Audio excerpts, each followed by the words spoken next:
I'm at section 5 now, which is called Children in the Future, and this connects really to the last section. And in 1945, so at the very end of the war, Robert Frost, who was a famous American poet, wrote a late meditation on guilt and punishment, basically. And it's the poem is a long, sort of like a play in many ways, and it's about Job. And Job is one of the great sort of books of the Bible because basically Job is pure. He's a pure man. He doesn't sin, and so he's got a bunch of stuff. He's got lots of nice herds and flocks, and he's got children, and he's been blessed by God and so on. And Satan, which means adversary, says to God, you know, it's all very well for people who have everything to worship you, and you say they're pure. But what happens if you take everything away from them? And God's like, well, what do you mean? And he's like, well, for instance, like consider your servant Job. And God's like, yeah, what about him? He's like, what if I like let me have Job. Let me experiment on Job. And God's like, okay, what are you gonna do? He's like, you can't kill him. He's like, no, I'm not gonna kill him. I'm gonna torture him. And God's like, yeah, all right, let's have a bet here. Let's see how it goes. And so they bet basically on the outcome. And so Satan goes and kills off all of Job's stuff. He kills off his flocks. He burns his houses. People die, and Job is left basically out in front of his house with the huge boils. He's afflicted personally. It's incredibly uncomfortable, and he puts ashes in his hair, and he says, why has God abandoned me? What did I do that was wrong? And his comforters come to him, Job's comforters, and these are not these are not blankets. These are people who come to him and to comfort him, and they say, you must have sinned. You must have done something wrong that you didn't know. But he's like, no, I haven't sinned. And they're like, I see you're proud. He's like, no, I'm not proud. I'm just saying I haven't sinned. So it's a test, right? And it's the book of Job is a discussion about basically as they say, why do bad things happen to good people?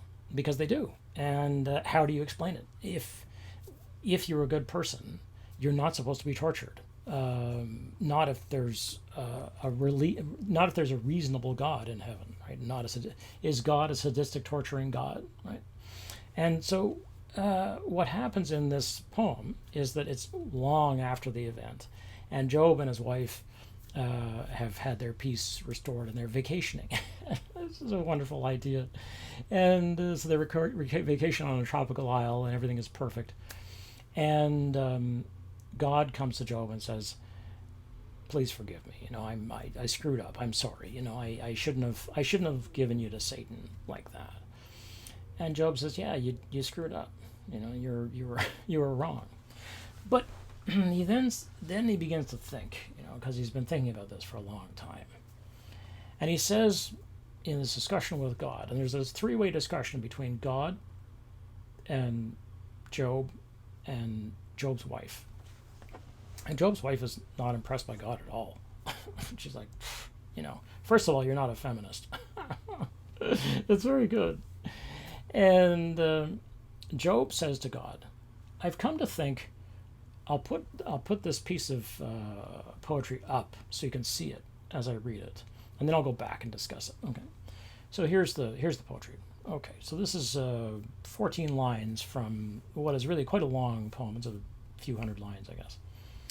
I've come to think no so-called hidden value is worth going after. Get down into things, it'll be found there's no more given there than on the surface. If there ever was, the crypt was long since rifled by the Greeks. We don't know where we are or who we are. Don't know one another. We don't know you. Don't know what time it is. We don't know, don't we? Who says we don't? Who got up these misgivings? Oh, we know well enough to go ahead with. I mean, we seem to know enough to act on. It comes down to the doubt about the wisdom of having children after having had them. So there is nothing we can do about it but warn the children that perhaps they should have none. Okay. So let me go back to this. Right. So he says, I've come to think no so-called hidden value is worth going after. So what is there that's deep, that's the truth? And he's kind of he's like, nah, there's nothing really there.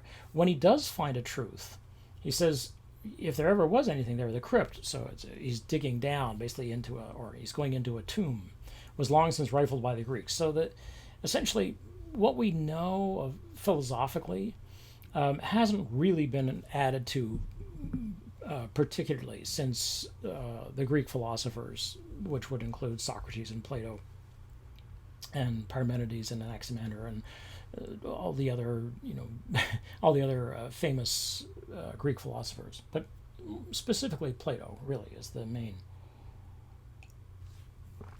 And because the issue is like, what didn't the Greeks understand? Because they were very, very good. I mean, they were very clever about this stuff.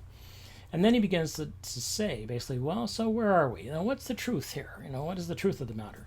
We don't know where we are or who we are. Okay, so, it's like we're lost, right? We don't know one another, so we've lost touch with each other. We don't know you, that is you, capital Y, you, God. Don't know what time it is. So when is it? We have lost our compass, essentially, in navigating the world. We're out on the ocean, basically. This is a fairly common metaphor. We're out on the ocean and we've lost our sextant, we've lost our compass, we're just drifting, right? We don't know, don't we? So we don't know. And he's speaking to God directly. He's asking him, well, who says we don't? Who got up these misgivings? Like where did this come from? How come life now seems to be pointless? Because one of the things that's going to happen in the post-war world is that people are going to look at it and say, what exactly is the point of this? Specifically, people like Sartre and Camus, the existentialists, and Beckett, Samuel Beckett, the playwright, and a number of people in the avant-garde existentialist movement will say, exactly what is worth doing now that we've come through this slaughter, where it seems that we can, because basically, amongst other things, human beings had to deal with the truth of the death camps, and they had to deal with the truth of these massive slaughters of civilian populations, of which Dresden was one of these. Oh, he says, we know well enough to get ahead with. So go to work the next day, to act on, to act on, either to act on, that is to go ahead, go on acting, basically, or to act on, we act on our next sort of thing we have to do. You get up in the morning, shave, go, okay. It comes down to the doubt, about the wisdom of having children. Okay, so here's the real issue, which is why, given what's just happened in World War II, especially with the end of the war, where the atomic weapons make it clear that we can probably end life on the planet, because these are terrible, terrible weapons, that maybe you shouldn't have children. But it's too late, right? Because you've already had children. He says it comes down to the doubt about having the wisdom of having children after having had them. It's like, so you're like, whoa, damn. Okay, I already had kids. All right.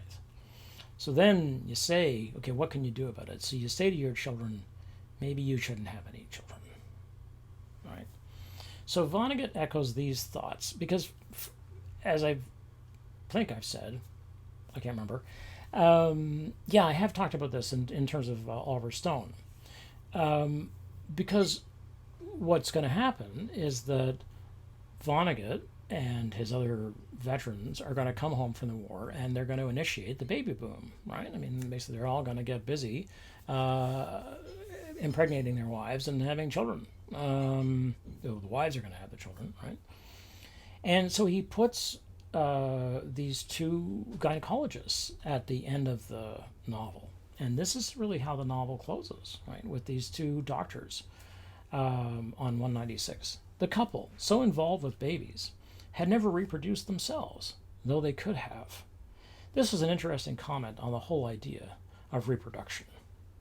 Okay, so we have these two doctors, And their entire job is making sure that people give birth safely and that children arrive in the world.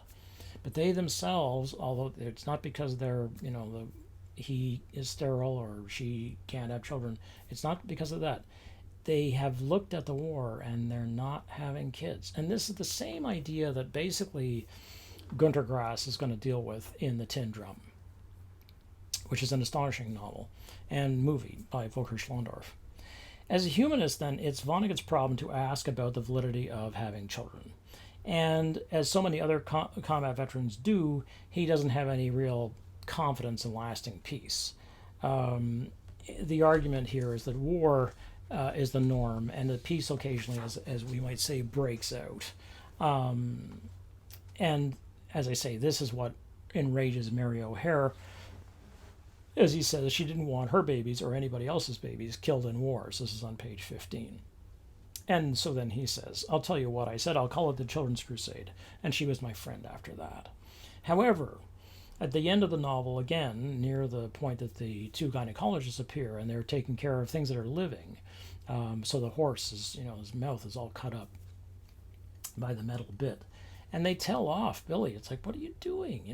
Why aren't you aware of this other living thing that's here? Have you become so burned over? Have you become so inured to everybody's misery that you just don't care anymore? Well, on page 189 to 190, Billy, now a grown-up Billy, no longer the Billy of just survived Dresden, is back in America, and he's traveling. He's time traveling. He's now unstuck in time. And there's Robert, who comes in. He was all straightened out now. His posture was wonderful, and his shoes were shined, and his trousers were pressed, and he was a leader of men. Dad? Billy Pilgrim closed his eyes again. Right. Now, there are some things that Billy cannot look at. He can't do anything about them, but the one thing he can do is close his eyes to it. And so, in the same way the Tralfamadorians remember that this is a great idea, that they hold their eyes in their hands, and when people are being stupid, they close their hands over their eyes because they're like, they're being stupid. They can't look at it. And so this is sort of the same kind of thing that Billy does. He's like, he sees Robert and he says, okay, you're being stupid. The worst thing you could possibly do is go to Vietnam. Okay. Let me finish then by quoting to you, not really, at this point, this lecture sort of breaks down, but the very end of this discussion of Vonnegut overall, I'm going to give again to Freeman Dyson. This is the mathematician who worked at the Whitten airfields in Bomber Command. And part of the issue is watching the way that we step back from a moral position that we have taken. And it's hard when you are pressed. It's one thing to say, oh, I know how I would act in a given situation, but we actually don't until we're in a given situation. We would hope that we would act well and so on, but we don't know, right? So Dyson says, since the beginning of the war, I had been retreating step by step from one moral position to another, until at the end I had no moral position at all. At the beginning, I believed fiercely in the brotherhood of man. I called myself a follower of Gandhi. Remember, Gandhi has brought about the revolution in India against the British Raj and pushed the Brits out, and South Asia has become, India has become its own country. It will then undergo partition and will become Pakistan and India. Okay. And was morally opposed to all violence. After a year of war, I retreated and said, unfortunately, nonviolent resistance against Hitler is impracticable, but I am morally opposed to bombing. A few years later, I said, unfortunately, it seems that bombing is necessary in order to win the war, and so I am willing to go to work for Bomber Command, but I am still morally opposed to bombing cities indiscriminately. After I arrived at Bomber Command, I said, unfortunately, it turns out that we are, after all, bombing cities indiscriminately, but this is morally justified, and it's helping to win the war. After a year later, I said, unfortunately, it seems that our bombing is not really working to win the war, but at least I am morally justified in working to save the lives of bomber crews. And in the last spring of the war, I could no longer find any excuses. And indeed, the statisticians could not save the lives of bomber crews. They just couldn't. The bomber crews were in terrible danger from the anti-aircraft artillery that the Germans set up around cities, and they shot down bombers with great regularity. So there is this sense of backing up that I want you to be aware of. And I want you to be aware of the fact that you may or may not see yourself backing up. You may just have it forced on you by family, by, who they're like, and you think, I don't want to upset people. I don't want to upset my father or my mother or my grandparents or my siblings or somebody, somebody very strongly believes in X and you don't, and you think, okay, I don't want to upset them. So you begin to back up a little bit, and then a little bit more, and a little bit more. And after a while, you're like, well, where is your position? What's left of your position? And it's interesting to me that there's this nice little fantasy that Vonnegut puts in to the middle of the book on page 74 to 75, where he has Billy time travel while he's watching a movie. So he watches it and then he watches it backward. And it's a war movie, right? So everything is undone. The factories are operating night and day, dismantling the cylinders, bombs, separating the dangerous contents into minerals. Touchingly, it was mainly women who did this work, which is true. The factories did largely employ women in managerial roles and on the line. American flyers turned in their uniforms, became high school kids, and Hitler turned into a baby, Billy supposed. That wasn't in the movie. Billy was extrapolating. Everybody turned into a baby, and all humanity, without exception, conspired biologically to produce two perfect people named Adam and Eve, he supposed. It's a wonderful little fantasy. What we can say, I think, about this issue of losing track, of getting lost, of having children, is that it doesn't hurt to look for answers. It's not going to kill us to look for answers. It doesn't kill us to dream a little bit. Sometimes pacifists, very often pacifists, are told by other people, oh, you're not being realistic. It's like, well, has that been so good? What is a realist then? Is a realist somebody who says that we should plan for war and make war?